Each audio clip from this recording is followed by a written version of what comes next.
Hey sis, where are you going? Oh, I'm just heading out to find a place to send money to my uncle in Samoa. Oh, why waste time and petrol? You can use UP Group Money. You can send money to Samoa and it's really fast. Really? Yeah. Can I sign up online? Yeah, it's really simple. Sweet, I'll do it now. Okay, bye. Bye. Sending money to your loved ones in Samoa has never been easier with the UP Group Money Transfer. Our service allows you to transfer money quickly and securely from the comfort of your home or anywhere in New Zealand. Your family and friends can conveniently pick up the money from over 40 villages across Upolu and 𝚟𝚒𝚍𝚎. No matter where they are, we've got you covered.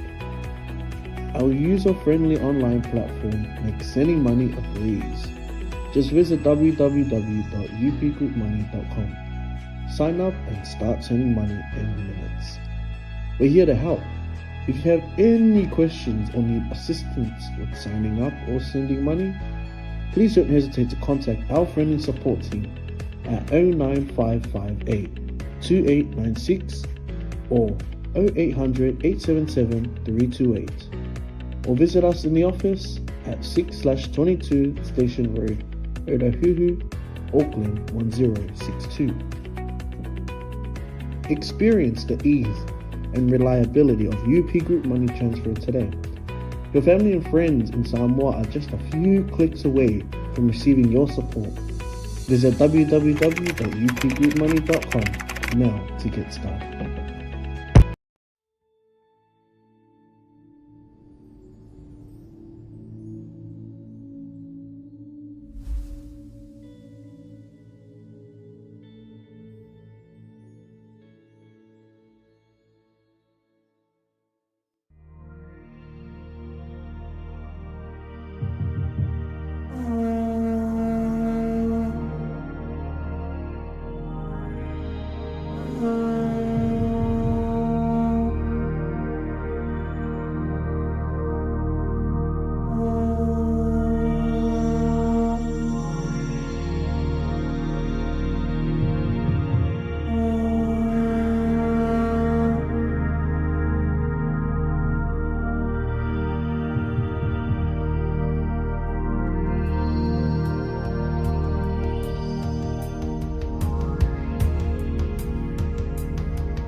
Ia toi whaatalo whantu, o Samoa na tunu pele nei taimi la fiafi, lau whaafungaanga, mai ia tau nei mla sunga fōi ia nei. Whawhengainga ia matamua na tio, ia mati whaatalo whatuai, le suafa manu malolo tātou li Yesu Keriso, whaiona tātou toi maua nei amano le lei, nei amano whaaulo, mai la fui vai aso ia, se ia aulia mai nei taimi. Ia o venga ia o le atua tātou te o whai, after ile atua lana wha malolonga lo tō sui fua, ia me so manto wola foi nei, ia I nei tuasina sina foi, o whaingalonga pa ia le atua, ia mau o mai masani e whaiona turi loa mai tātou pokalame ia stofi, o le sike e ministry au kila nei, ia e au ina atu dungo le tātou ala ea, I le TV, le Global Kingdom TV, ia sunga ona le atua, ia Pastor Mike Poretta, ma whetua ia Sarah. Ia whaia I ona tātou wheroa I pe au le ea, o le vi inga lava e fo I le atua o ale tele o nei mea. Ia na ona tātou fofoina lava, ai ale o whatasi ma le whilangaru tūtou tasi o le tātou tua. Ia le whai o le tātou wheroa I lungo pe au le ea, nei fo I fiafi, ma e ni whatalo whatuai, whia lava o e mahua mai ai le tātou share fo I ma le tātou mawhitanga ne fiafi whasike e ministry. Ia, o le nganga pa I o le atua na te whamatara loto ia I tātou mea umalawa le nei fiafi. Ai le mua I whai at fwoi se tala ma share. Ia o te iloa le a ta ina te talo ne fiafi. Ia o na tātou whai mea whaasolo ai lea. E tu sai fo I nei fiafi. No mātou tamā le langi whaaftai tele. Mātou tu e maua le nei amano le lei ma le nama yaso. Ia le fu mātou tu e maua fo I nei stofi vi ia oe le atua. Tau singa nei au auna le ngata lea so mātua tunu Samoa, le o mātua tu asina sina le atua, ia o au tala vau fo I ma whana witi le li ie whaafetai lau tau singa. Ia o fo I ma paanga o le whai o na mātua iei whaatasi taimi whaapene. Mātua te tuina atu ai lau fio le nei lava poro kalami. Ta mai so soni mai anganga pa ia le nei fiafi. Whaapengaina whanganaina fo I le atua, maua nei, malau auna nei. Ina ia maua se mea o ngā, ina ia whai maoso le mātou savalinga o le mātou aunanga, ai le ngata fo I lea o le mātou moni mawatu Yesu. Toi whangu nea fiafi se mea u whale tonu, toi ta iala ai lau fionga pa ia mo I mātou umalaba. Ai ia fo I ale vi inga ia te o Yesu, lau whaunga mana, ai ia tū mau pēa le whaatau wha ai o mātou te. Vi ia oe whaavavau, ono o Yesu le lei. Amen. Amen. Amen. Loia. Ia, talo vatu o sunga a whengainga mua ne fiafi. Ia I la sunga te tai o kalama se ke le nei. Sunga o whengainga. Ia la sunga sua. Malo soi fumanuia. Fiafi. Vi ele li wa faisi leva ka o kere toi whenua. Ia mono e. Fia foi Samoa la tunu pele ne fiafi ia le te tau whailo. Nana ona foi o le sa tu mai foi le tātu kalame si ke ei ia. Ia I warawina le atua I nisi foi o tiute ma whaiva I tonu ranga ruenga le li. Ia o whapena ai o na ia I se taimi sa tātou le toi wa ai ai lana o nei ia I lona fōringa lau le lei, au le lei, ia le nei mo tātou toi mafuta le sa taita. Ia foi le tātou si ke I ministry ia le lei. E se le leo le atua I le tasi se mea tātou te whaunga ai tātou le atua.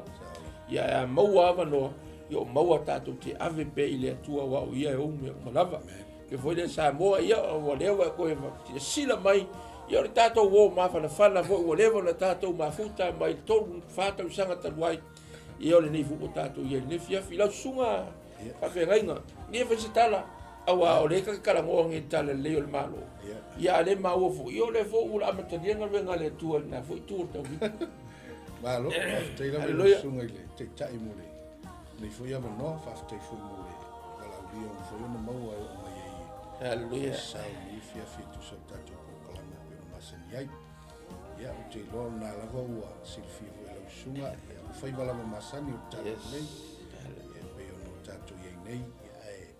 Fela foi le mea tātou te anga I ai. Ia ele mwhai lava o na ngalo a fia I sio na vao. Amen. Mana tua pe foi tae o ia tua I nei foi wha moi mele nei po kalama. Ia na fso swani foi e mamanu ai. So I fua mele ola. Ia whapena o na sosoani talaina o le whiau, ia o le malo le atua. Ia ele ngata fo i leo le afio ngā le li. Ia ua se wali nei lua tausanga. Whato ato i maua leo sewa na mai. Ia ono tamu whainga fo i o le amitanga o ngā le atua. Ona iai whaftai le li le ua. Mau sewa no matanga o fia ne fia. Ia vi ele li le fo tau mai. Ia o manuia lava lau sunga le te tai. Me se foi o sunga le whawhenga inga ia mai ma le auso. Ia o lo whenga i mal puina fo o tato pokalama le nei fiafi. Ia malonga lue. Malo foi o nisai. Malo tau pati. Ia i le ngā ruenga whita o lo whai nei. Ia e leo se ngā ruenga whai ngō fie. O le whaiwa e au le au. Ia tatou te whata wala lava ma le tele o whita ma whai ngita. Ai, o ia i lo aile tō moni o tala le malo le tua. Ia le li, whaavitai. I oe sa moa, ore nā aua e sila mai o ma futa marana o nei. Ia o le atua e tumu manuia o le atua whaivavenga. Ia peo na saunoara na wauna ia le mafutanga aia e le uma. Tātua pasa le malo le atua, o whea lawa i kei ai, o oe o la mapasa le malo le li. E te suitu langa ma e tawa veina Iesu i so se mea, o se nofoanga, o se nuu o whea lava, o se whaarapo tuputonga tātou te iai. Ia o tātou ia le Iesu, me fo ila lea, le ana tala le leu tātou e nefi a fia, ua whaautuina fo i ma whaapea, o le tala ina atu fo i le nei tala le lei, o le malo i le atu laulau uma. Ia, peona ia ina tā upu nefi a fin Mataio na lusul wha, ia le fo lau whaafonga po lau mai mosa mo. A tonu wala ngaina fo ina ia auna whaiau ngaina fo i le upo le atua ia whaiau ngol tuspa ia. Ia matoi fia lava koe au ma nefi afi, marana o nei nefi afi. E toi mamanu wai le tātou savalinga peona iai le nefi afi. Awa o tātou, o lo tātou iai le taimi o le selenga. Iai e na mua ia te i tātou, o auna le atua, ia ma na i o tautua a fo i wa. Lango mau mai tia i mau, tia sa, ia ono le tala ina lava leo le tala le leo le malo le atua. Ia le fu o me o kaku kaimi. O lea lava tātou te whaua wina lava nei lava tala le lei. Mai e le atua, i le laurangi, wala ia ke riso, ia whaua wina mai rona au soo, ia lea fo i tātou te tawa wina le fiafi. Ia mo le silfia sa moa whaautuina le fiafi, o tala ina te fo i le nei tala le leo le malo. I le atu laula uma e whaila lea mea ma whaai longa, ma witness. Ina ia moli mau, lea i ele o se larolangi fo i le tu whau e le atua tātou i ai. O le larolangi o umana ia whaatulanga ina, mai lava i le amatanga, e o fo i le ngata anga pe o le fo i nei tusi ne fiafi. Ona o le tusi ia wa tātou loa umalava, ia ea o ngā tātou te share ai. Ia matoela langa i fo i nisi mea o kau ngalo fo i. Ia wale au nanga i le atua marona fina ngalo a tonu fo ua kau ngalo fo ia ke oe lau tālai sa masangi ai ia ai au ngā fo i le ma se atu fo i le upo le atua ne fifi mana wauna e toe la langa i fo ia ia le au nanga i le li o ka koula ia o ka ko fo lau whainga luenga whatasima kiriso o whea lava le ale taimi tātou te maua o le mea sili ma le tāua ia whao ngā ina pēr mo le atua marona fina ngalo lau ona manga ia tu singi ia o ka kilo e ngi vai aso. Awa faila ka ika kala le mea lengo kilo ika. Mo ka ofo. So e maka ukia ku mai le mea. Au ia mal mal. Mar ka mingi ia ko isa mal malunga pal mea la ia ole wo. Ole se ia e fa tai Yesu ele i fa peanga na fole Iesu ma ngai lo na so ol ia le fole ka ku e ni vai ka taulo mo si le fia sa mo ia bo ka ko la lat le wa lu ngana lo ia la pi o la mo mo ia taulo ole kai mi ngei o kai mi ka u nga ka ko mata hala tatou ngā lu we fa longo me ka o sina le sento ia o le mea o le wingo le tala o le fusina sina le saito a o le wingo le tala Iesu manga o mia ni e ngā lu e vui la lea o le ara kako ngā lu ngai fai o le kako ura le kau ki o ea E le ngaka inga tala I tala le. Ai tātou te sele ina mai mea mo le lumanai. A wireless generation le whakaripoka. So vi ela le tua le fiafi. Ia, ma tātou tala mea so. Au na pasta mata. Malo, aftaila mai lo sunga te tai mole. Fasol ne fiafi. Ia, fatalo fatu nisi o mai mo mai la to fo iwa ma wa mai le por kalama ne fiafi. Ia sunga fo ile faal ne fo I por kalama ia Australia. Sunga fenga ia titia mo fitua. Mo se fo nisi o uso sa o tato muti mea fatasi nei la fo I por kalama nisi o lo fa o pe nisi fo tutuangia. Ia, fatalo fatu. Malonga lulue, malo fo yon sai malota watai. Ole Fea whaalinga lava nei por kalama o te loe le to tau whailo ia te o Samoa. Ia e toruana I upo e whaamtalai nai, o le alofa, o le malamalama, I mo le ola, love, light and life. Ia ai sa ili se malo e te mau ai mea nei e tolu pau ale o le malo. Na le malo le tua, e te mau ai le malamalama, e te mau ai le ola, e te mau ai fo I le alofa. E I te me e alofa ngi ai o e whainga malo nei la lolangi ai foi taimi e whatapula amali miki e le alofa le ai foi seisi e mau ai le ola mai e suna usau nei o tau mau le ola ia mau a tili ai lava o le ola la lea e le ngata I lalo nei ia ai puna e o ai le ola e whaavau pe o le vai lea na inu e le fine sa maa mai e su o na vai ia au mai o te inu nei o te fie inu o le vai o te avatu ia te oe te le toi fia inu e o ai le whaavau.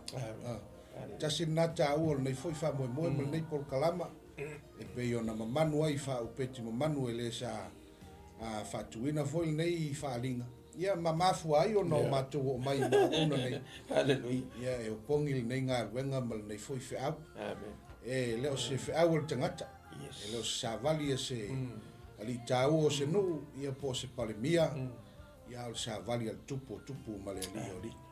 So ta ua telefo ila le vaenga I lo maanga ina yupu na tolu e fa matala il fe au fa falinga le foi por kalama. O tulanga ile fe au foi le mo le mission statement al tato por kalama. Ia e tolu foi na vaenga lo fa matala nai to reach out. To proclaim the gospel, to equip.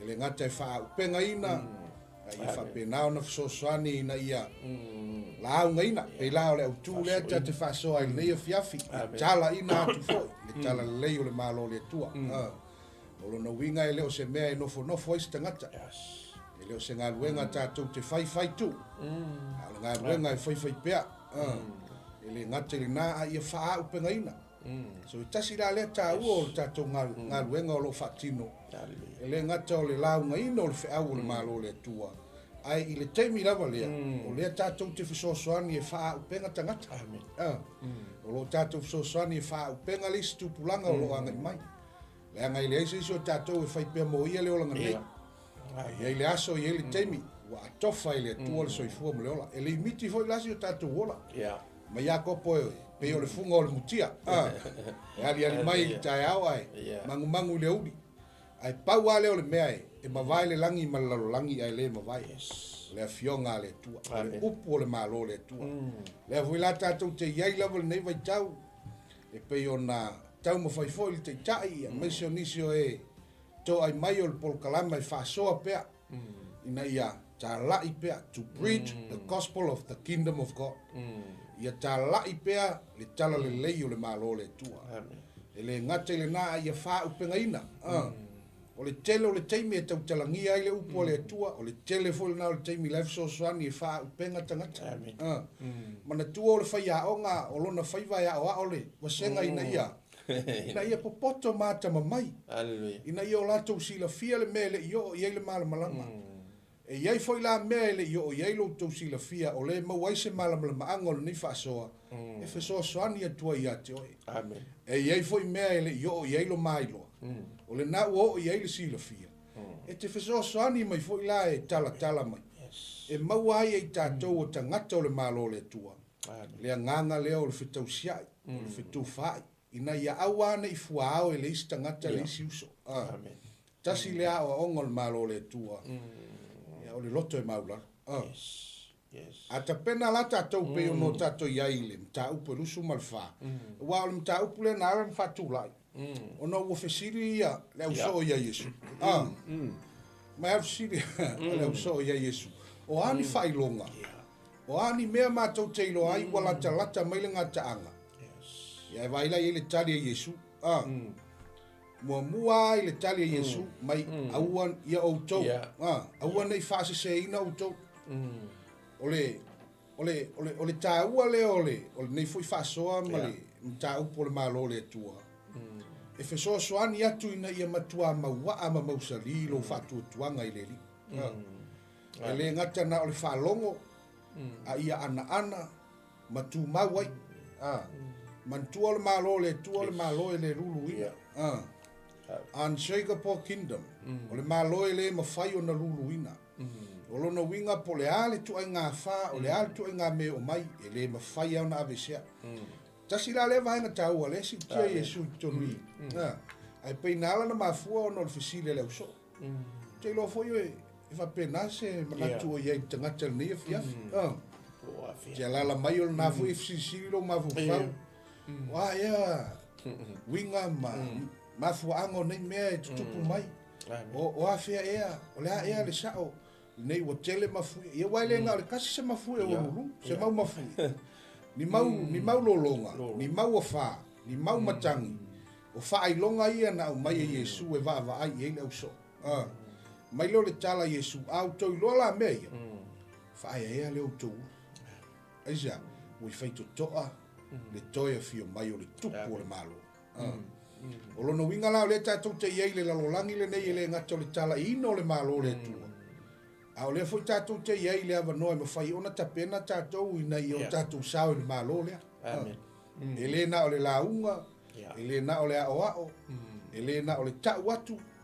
A o lea lava tātou te iei foi tātou i a tātou lava o onga, i le va personal. I le va o tātou ma le tua. Me tutupo le soifuanga ma le ola, o aso fai so. Te o tala Paulo, te wana oti aso uma. Hallelujah. Wa le oti aso uma. E le o moni foi la le tapenanga ma le sauninga le i le malo le tua. E tāua tele. E le ngata ina oti aso uma.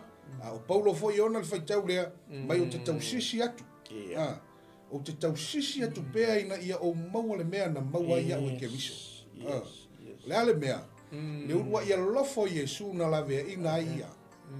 Le urua ia lofa na laiona. Fasao ina lona soifua. Le mafua anga na la yono feliua ina oe le apostolo. Le tangata na fasi le au kewisiano ma sauwa i le tala le leo le malo le tua. Sau le ufa ngawe. Mai leo pou, u te nau ina ia o maua le mea na mafua ina li liwa o Yesu. Le ale mea na mafua ina li liu.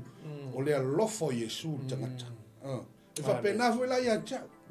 Tātou nau ina ia o tātou maua le mea na le ina mafua na feliua ina i kewiso lo wolanga. Na mafua ayo na avea oe matangata fou.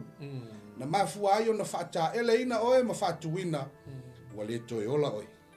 A oke viso la le ua hola te tau. Ia peo se tau. Ia leri. Whamatali atu nā ta whasoa nei a fiafi lau sunga te tai o le. Whasoa mal pokalama nei fiafi. Ia leri. Matango fia le whasoa lau sunga whawhengai.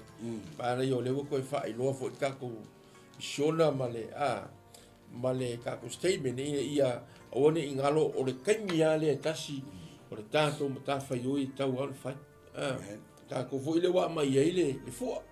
E le mwhai lau kako koe wha murua se ilonga o ma le kaimi wa kako mai le atua ia tari ia ua uma fo i lau taimi ia o whako pasi fo i la ia le. Ai peo na saunoana na o le matanga o fio ngei mea walanga e peo si kala whaangongo me ngi kupu. Ai le o tero tangata ele o yaise manatu fo ilea. Pe yaise tāua o mea nei. Yes. I tele na tāua. O le tāu mua ina ia awa ini o tātou whatamawa. I le tala le leo le malo le atua i lona alanga ina, parona tala ina pea. Langa leo wa ova aku ma lua hafe tau sanga talu ona tusia tusili nei. Ma mai Mataio ia ma tusi atu i tangata yu taia. ma whaailoa o le tangata lea ingoi a Yesu o le kangaka le ka kaunga kari kongu iai o ia e uru mano to al mea la le ma nei ni fiafi ona o le sau noa le tupu le mano mea te taunga o kupu mai te tupu lava ia sau no foi la ona e ika mi ka ko ki fisiringi ai io sa o le ale mafuanga se ale me te tupu ai ai le o aku la ile i unga o mea nge ele o atu sa mo ele unga ngei mea e ka kaunga makua ia fa ai le spai ko ka ko se vai ia tato tala ina pele ma lo le atua ke magau le foi o e sa mo le atu no pele ole ana tau le ha le tato ri fa ola le kaminga fio mai o le tala ina le o le tala le o le malo fio mai na io Yesu tala tau mai ia yoangi sau yoangi tala o nga faa wau mai le yoane se ia o mai le kaiminga ma liwa Yesu o le malo lava leo le ai vai foi la esa mo la tunu pele e pi foringa mai o lo o va ai maulano i isa la e lu me talo o yu taia le tu si le ai o le nga fo ia mo ta to ne tangata mo es o ai vai sa mo i le leita le lo fatele o Yesu ia ile nga toro la o so i taimia le e a o matufa ia ma fa o nga ina foi la o so mo nga luenga le tala le o malo le alvisi yana le kaunga ku kadia o a fe e kupu ngime o le ale as o le asa fa ai loilo yo le ana sa wa Yesu i pe o ka ku faitau ia le kai mi tu poi me ia le me la pita inga Yesu awa ne fa se ina ka ko mo ke le foi o le wo ia ni ngi kai mi you know wa ka fa rongo fo isi o onga wa le o ko e wo uma le sikianga wo uma le fio fa lua mai o Yesu ya e ma ke le fio o ke la ye langa o le i tu silia i luma kua e o ka ko lo ila ia le e le fio mai la mai Yesu the second come of Christ is not yet ya lua o le yo i le malo fo ilea lea lai le tala ina pēr tala leilea se ia whaatu ma wina le malo i le rorangi ni nge Yesu al fisiri la wa ila se malu ngā kaimi le ai iore wa le ngai le fo i ope le malu le wale ko ise malu le fixe furu le ngai le ko ise mea ai kilo nge le kaimi nge Yerusalema la wa i le malu la wa ko fakulanga ai al fisiri o ai ngofo o ia fa ka ka ia mai kele la vana story le melia ai ale le ia la kilo e tu silia mai ko kilo le tu se faling la e lo ila ia le e ia ka nga ka le a masta i ngal mal ko la wa ma ka fa ngi sa mo a fa yo le ke fa lo la fa ia ka ngo ko ki ila map i lu wa le mo wa lu ngole GPS e pula e lingol bela nga kile ia la wa maka nga faufa yo so foi karangol bela e fa sala musale le farsa ila la kiki o nga e no le e sa o ala Yesu awa o le ko ki fisilia ai not yet it's still coming o le songa ia pe sa no la unga le ala ka ko mele fa ko ngoi si wa ka ba ai nga me la wa yai ba ia wa fa ale ko a fo i tala ingol tala le ol malo le o fa lo fo i kanga pe fa lo so pe fa lo pe i kanga ta to ta la i pe tala le ol malo ke lo o isana e ru nu e pe le tu me uma mai la makanga se yo mai kai mi mali wa Yesu o isala e lu al pe le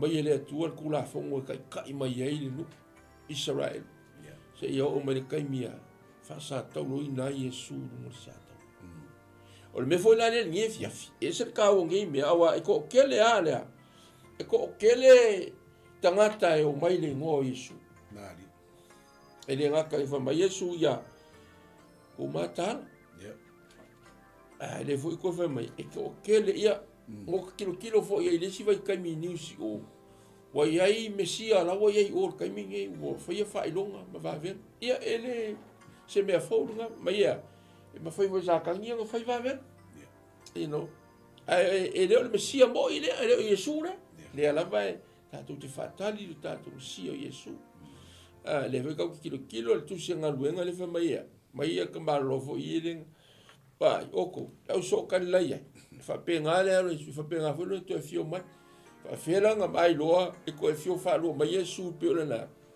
de la vai il kusile ia nga su fa nga fa ka su fa ia le ka ma ki se ni fia fi wala fa fo nga sa mo nga e matanga awangi e fe ai ma e vai ngai me va pe wo ka fe le vai la nga e no loko ale ai o foi se ma kale skai ai o ka ua ia nga le ola fa staile tu o tala le yo na lo fatuno ale ka ke ola ma ta la per tala le yo malu la nga ye be nga fa ali Yesu mystery fa ali Yesu e kai minga ko so fu ma ye Yesu ya Paulo le ala le lor ko kelo ka ko we lois ya ala ko fe ko bispa ya la ye bela le fa ko ya wangi o wangi confuse kele lo ma fa o le ka le sa ka le ye e lo o le tala le o ma lo le tu o le man lo tia na Yesu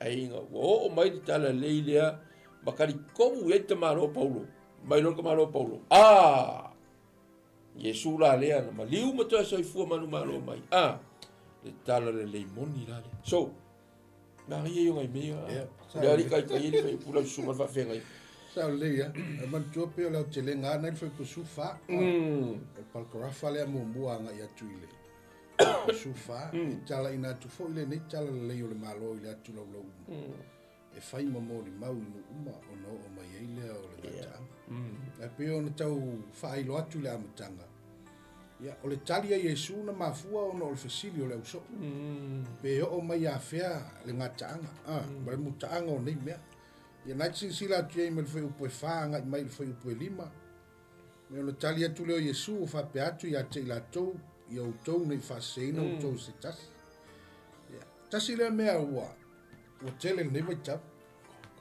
o fa se no tel tunuma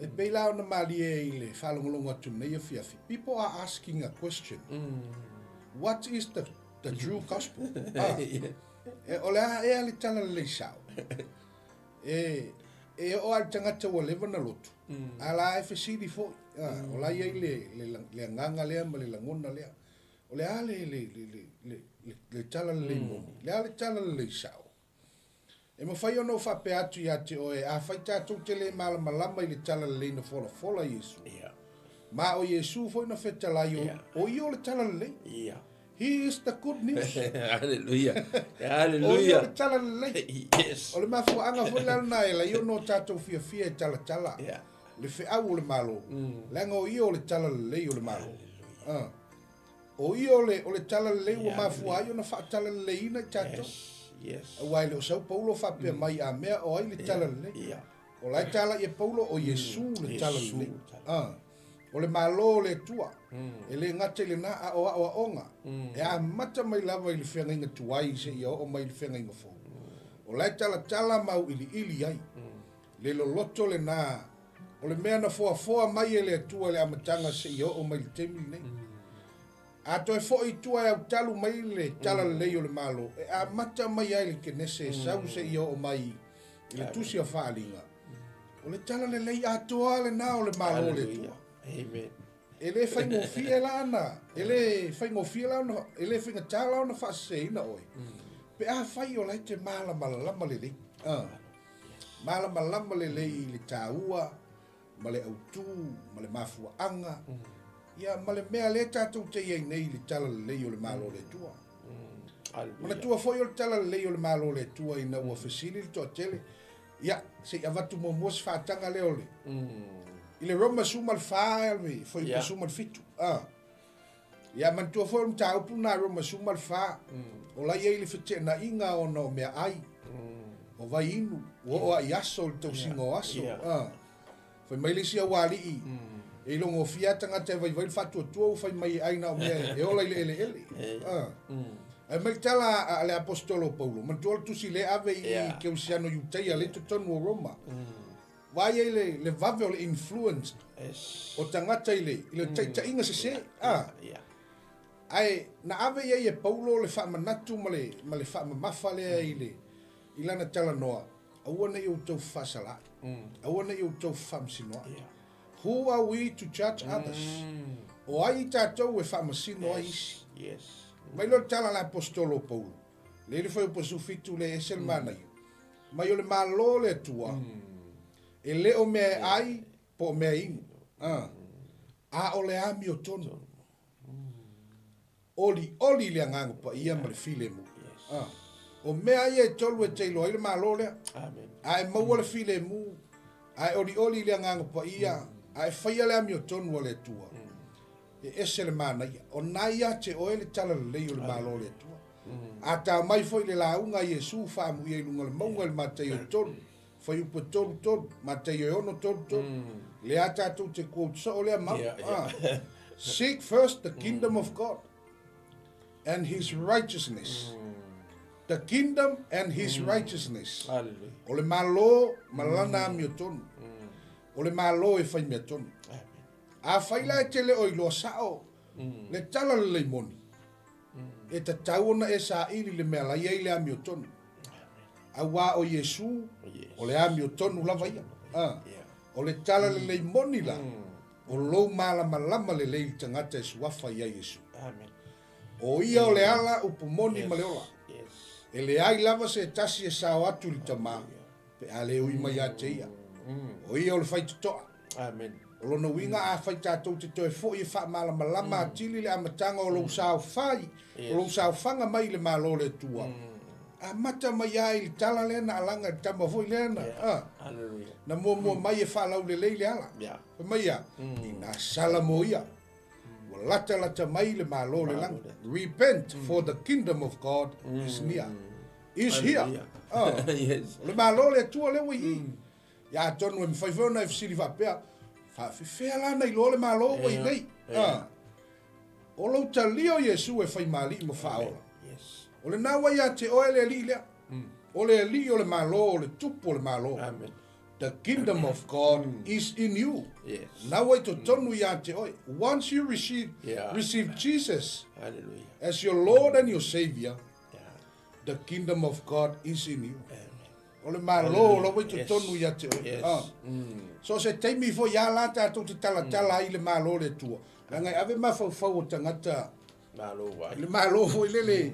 Pe mai e fola I au Roma. Malo la ngai muri mai e fua I lau mea le whai lalo nei.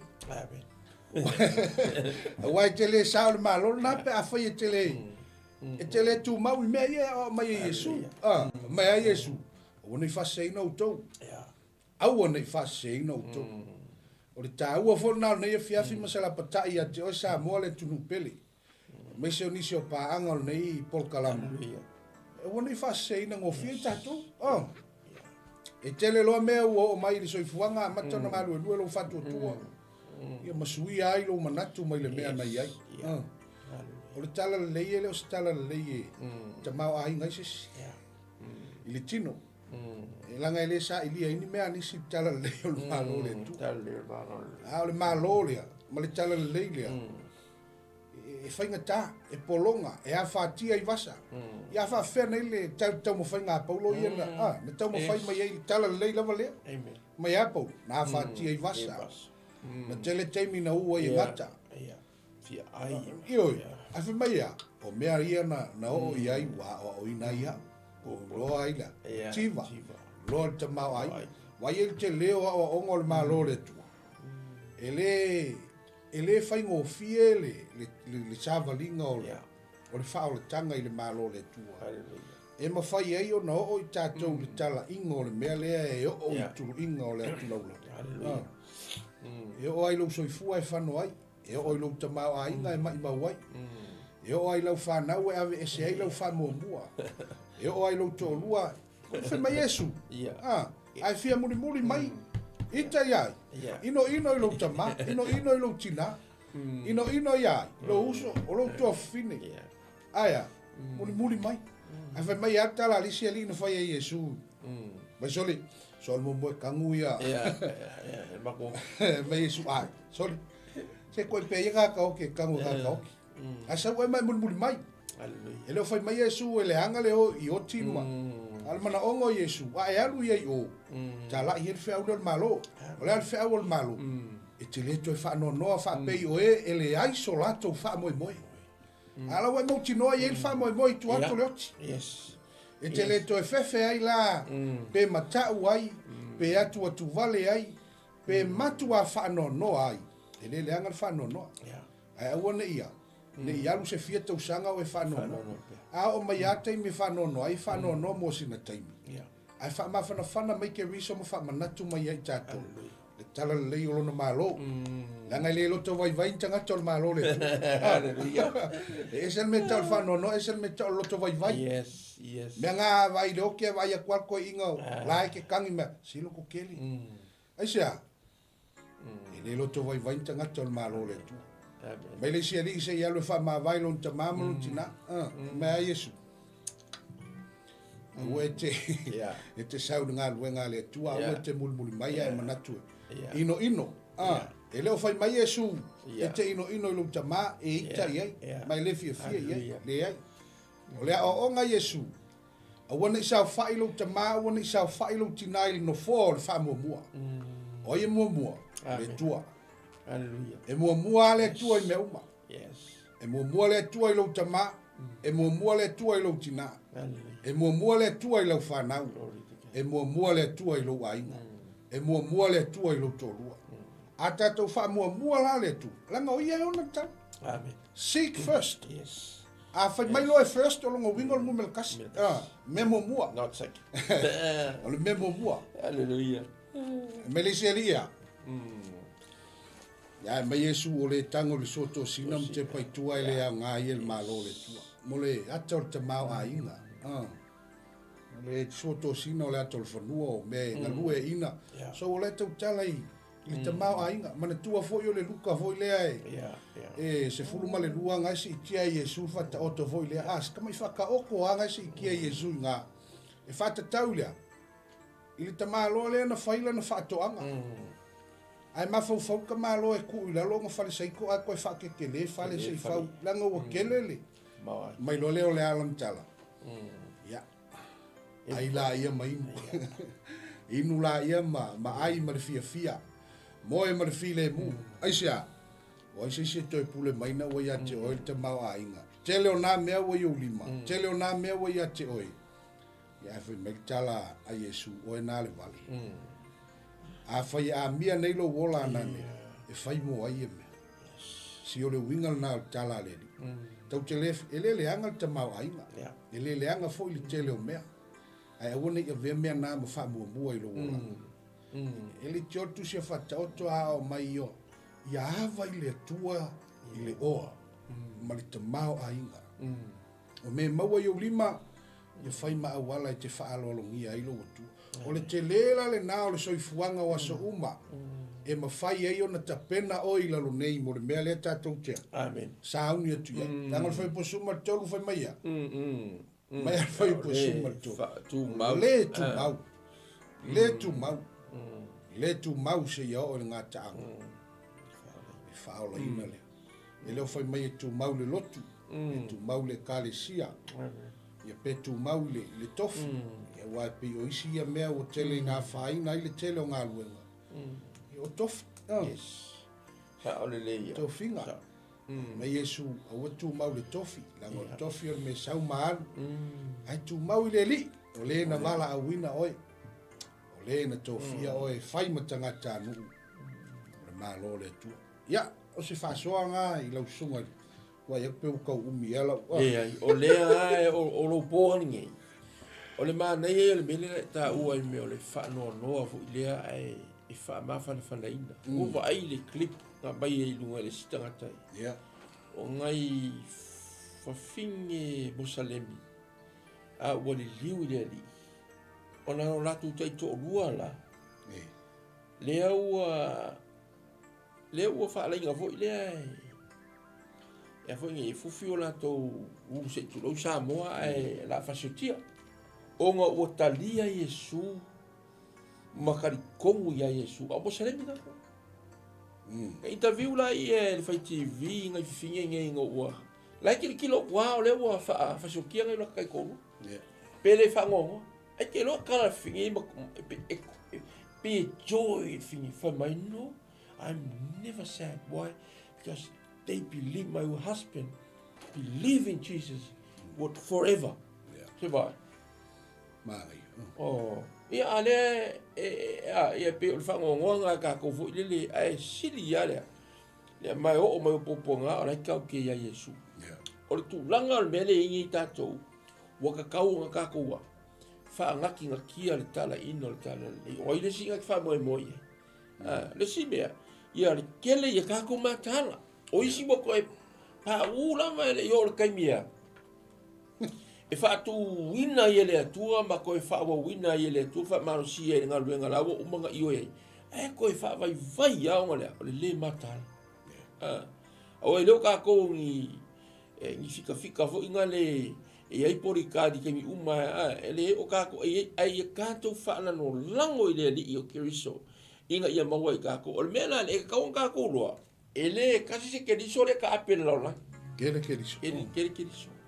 Me foi lá ele me Yesu e makala langa ele que me falou ngo ko lá o Yesu lá fe Yesu pero ka ko kusile ka ka ngo ya fe me Yesu aua ko ke muri fo yai ma ko falou ngo longo fo yai yo so mai kara inga le lunga le YouTube ya lo toina ki yai o so ki yai ke ya ko la ku loku ai ai ole vai yo Yesu balanga po le ale upu le tua mo ka ko inga i ka ko lora ka ko ka ko wa ta to fa longo mo fa lango ile ri ka wa le ka ko kilo yai ya o kala Yesu yo ngei mea o pe o nya kaka a o mai kaimi e maku wa ku kupu ai ma o le kaimi o le aka i te mi le tua ile la lang ya o le ala ko fa yaku o ele si siku ele ko kalia ma ke sia ko mana na unga ye e ka kongi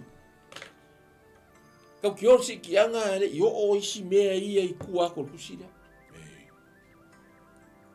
ya wa fa pe le o fa longo me di va nga le va nga bo la ko fa longo le AP ma HP ma TV mo le se ki anga le I tell you what le wo ye mo me o fa ya nga pelo ka pelo la le fa se inga ka ko fa se inga oi me foi lá le ia ka ko kilo a o ku spaia kilo a ku spaia ai mara malamba ngi le mele kupu ma le kaimi o tu singa ma le kaimi o le fa linga le e muri ya tu sida o nga e fia le oi mari ke lo me ele i loa e ko ke lo kangaka il taimi o fe to ana ka o Yesu ki ma lo le Paulo me anga ke va e ek fa sa ye Paulo o ke lo me le ye Paulo e Paulo o si ka suanga Yesu mo so ang sa Yesu ka bi ai you know misu kama e ke ye misu ye Yesu le ka ke le lo le ko ko spa ia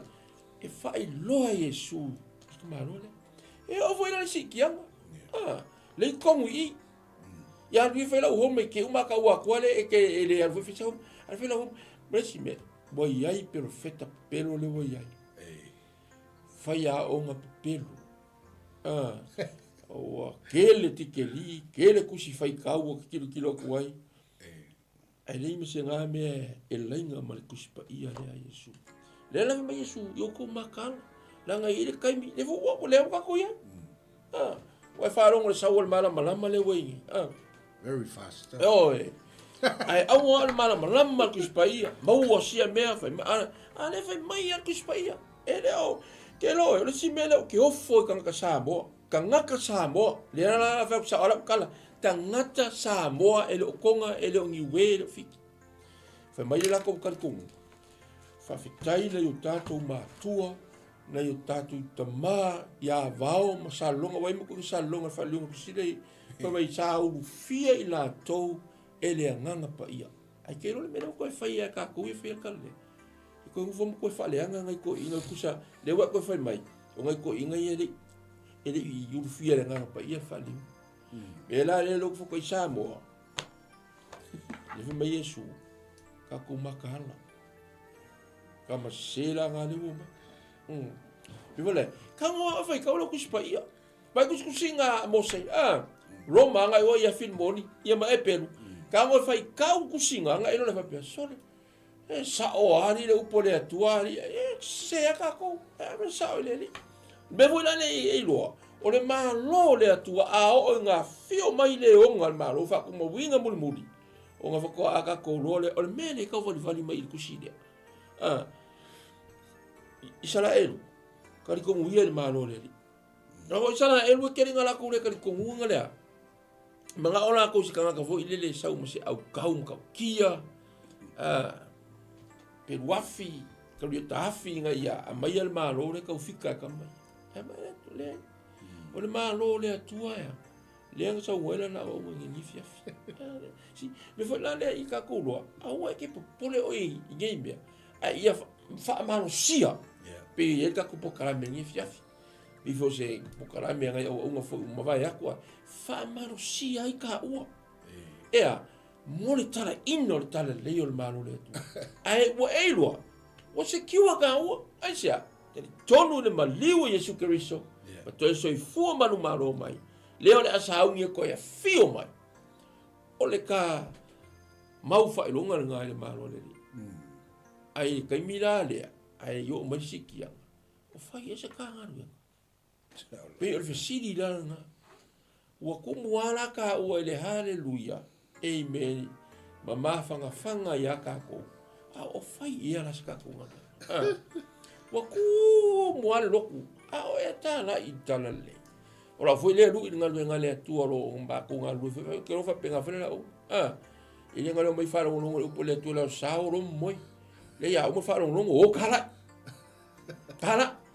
o kala yengi me fu ile le ata la ile o pure fa lo ngoi inga ia so le tu ro kala le me ia so ia kala inga ku kala le wai ko next to nga ele ia ile yo o kala le alu ye peo ke ka o so vo ye le sungari pa sen ma ko kalisi ka le se le ke fo la ele me nga ke fo me add friend yo quero o friend wa como friend ele me se friend o sen il malo le ngara o afeka ka loga ke ba ko afeka ko shopping pa wa nga me se a friend le kello friend wa sen hello my friend wa if a longo tale le malo le tu sen wa ba le ya kile ko ka wa lo oi ya ko piko malo ma ka la le wa ka la ko dunga lo ke fo me nga me ka o add friend ai lo la ia ka ko matala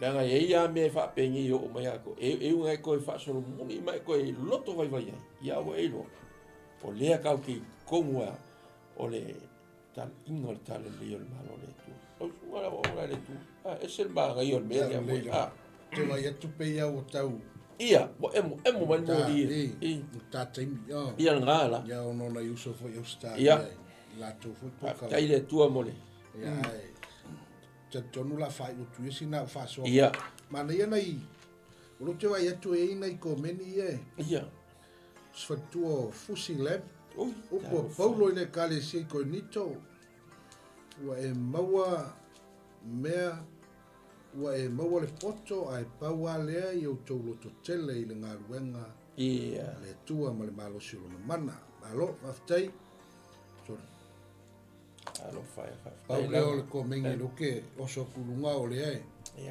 ya nei ia nisi na faso mai fo nei fiafia wale ma watu ya faftai le faso mai tatu por kalama ia manisi fo i mafta mai mo mai tatu por kalama nei fiafi mana ia tele vaenga len fai i lo faso lo su ile tai por kalama ile tau o le mele o le tele o mo me o tatu nunga se ma profeta se wanga mai ia o le me fo le wai o le mea ua maua e lea sa ua ia tongi mai fo isi ana e pea le muafta lai fule le whaperetania small knowledge is very dangerous E fa penal mele te tau mai tau i ai e pe yo le loa o sia mea ia o so mai ia fai foi sia na mea ia ai ele fa pea e le anga a wala ngai a tatu le vai mea ia la le complete mo fulfill la le upoleli yes la nga kawanga ia inga kai fa se ka ko le ia fa ka hu mele